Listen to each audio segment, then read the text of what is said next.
is going on? And welcome to Rec Talk. Hope you guys are having a fantastic day. If you're a Tech fan, you're having a little bit better day. This did not take long.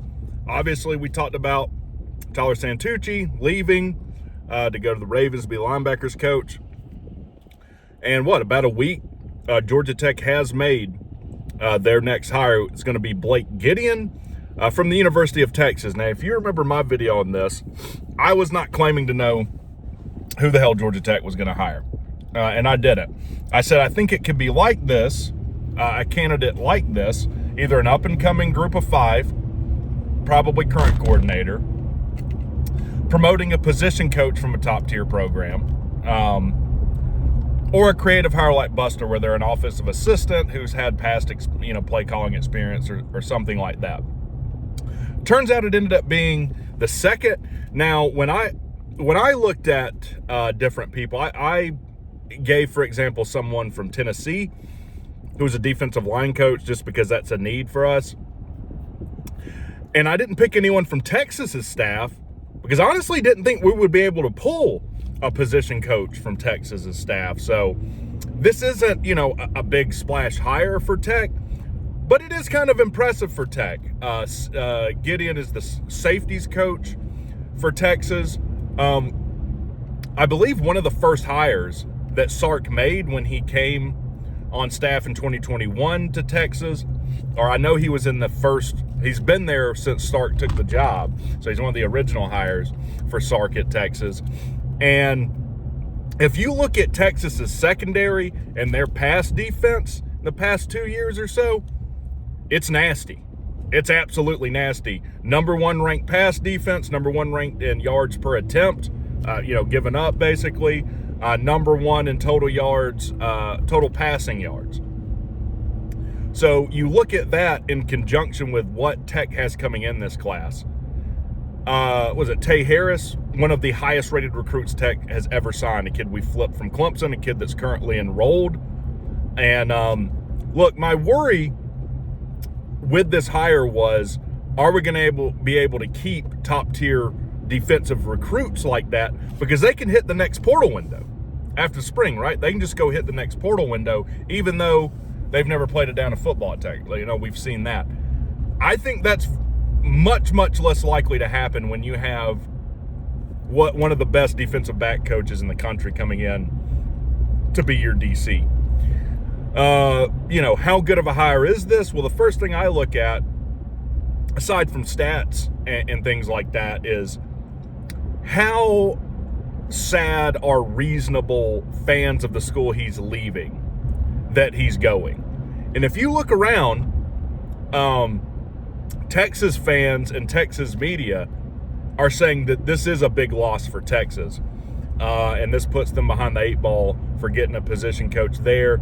Very well respected and very valued by the staff at Texas. So I'm not sure what his contract will look like. I don't know what his motivation for coming here was. It probably wasn't purely money, though. So in other words, I don't think he's going to come in making like what Buster is making. Probably something similar to what Santucci is making, somewhere in the $800,000, possibly even $900,000 dollar range. But yeah, now there's a lot of things. What's good about this candidate?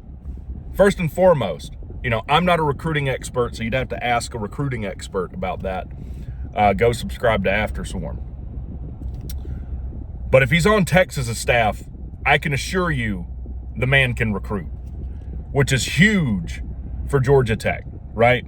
We're already stepping up our recruiting. We're stepping up our commitment to recruiting. You're bringing in a DC who's going to be a very good recruiter that now, like, you're already in one of the most fertile recruiting grounds in the country in Georgia, and then he brings in ties that you probably don't already have from the state of Texas.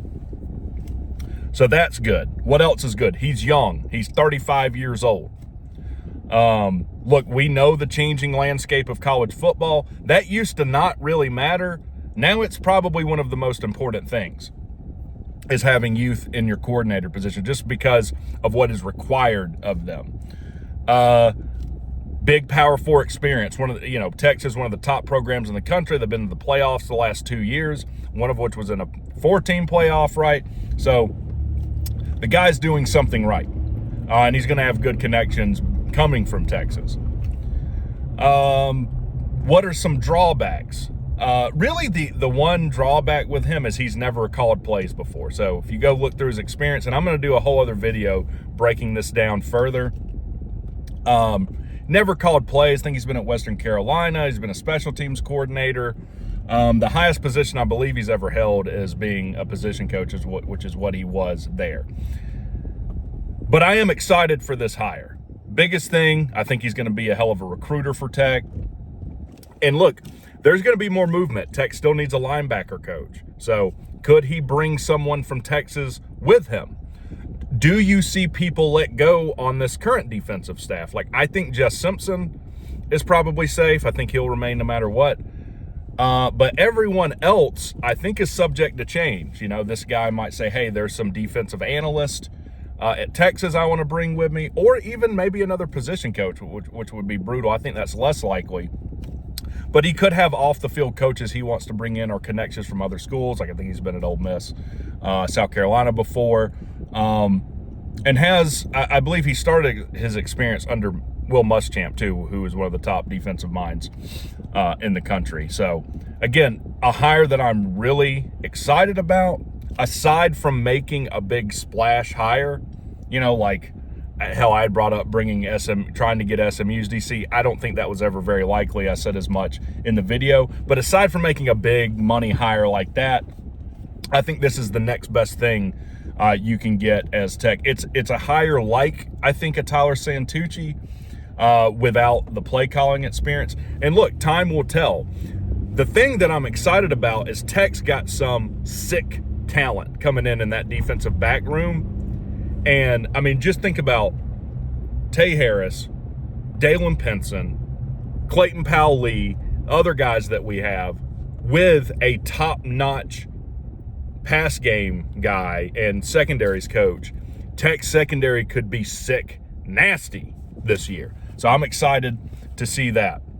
Now, I never pretended like I knew who the hell Tech was going to hire at their DC. I'll tell you who did, though. A guy named Kelly Quinlan. He even went on 680 The Fan. Oh, yeah, Brent Key told me personally it's going to be someone with play calling experience. He had told all his, people that are dumb enough to give him money, it's going to be someone with that Coach Keith's telling me this. We end up hiring someone with no play calling experience. Then, if you saw my post on Twitter, he does a post where he takes a picture of the things in his doctor's office. He's in the room waiting to be seen. Takes a picture of the stethoscope, that little thing that you hit the knee with, and then you go woo with your foot. Takes a picture of all that. Post it on Twitter and says, yeah, I'm literally posting this from my doctor's office. Here's the thing. The picture you didn't have to say literally. We can see the picture you took, and it's like, well, Kelly, did you break this news? Did you break the news, Kelly? No, but I confirmed it. I did confirm it. Anyone could say that. I could go on Twitter now. Oh, yep. Kelly said he's confirmed it. I also have confirmed it. And if you pay attention, the reason I bring this up so much is because he does have people that give him money, and you're paying for nothing. Name one thing in like the past 4 months with all the movement that's happened on Tech's staff, recruiting, whatever, where he was the first one to break it. What does he do? Someone else breaks it, and I, Kelly Quinlan, am confirming this. Remember me. It's sad, pathetic, and embarrassing. So if you don't want to pay for someone who's going to confirm what other people have already said, After Swarm has a forum. After Swarm has a Substack too. There's really nothing that Kelly's given you that you're not going to get from After Swarm now that they have a forum. And there's a ton of stuff like breaking information that you're going to get from After Swarm that Kelly's going to can't give, right?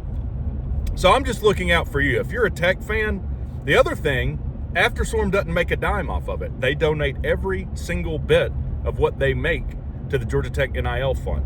So if that's not enough incentive for you, then I don't know what to tell you. So yeah, but it will be interesting to see what additional hires will be made, who will come in at linebackers coach. But just to kind of sum this up, I'm excited about this hire. Again, aside from making just a big name hire, I think this was the best option Tech had. I love that the guy has youth. I love that the guy can recruit. And look, the biggest thing with Tech's defense last year, I think, was we were pretty suspect in the pass game at times. I think that should be shored up. And it'll be interesting to see what movements will be made in the portal with him. Could we see some people who, are very talented on Texas's, defensive side playing wise that he can bring with him that can help Tech out? Who knows? Let me know what you guys think in the comments. Again, I'll make a more in-depth video covering this, but these are just my initial thoughts. If you're a Tech fan, what do you think about this hire? Do you like it? Do you not like it? If for some reason you're a Texas fan watching this, are you heartbroken to see this guy go? Are you happy? Are you ambivalent? Let me know in the comments below. Y'all have a good one.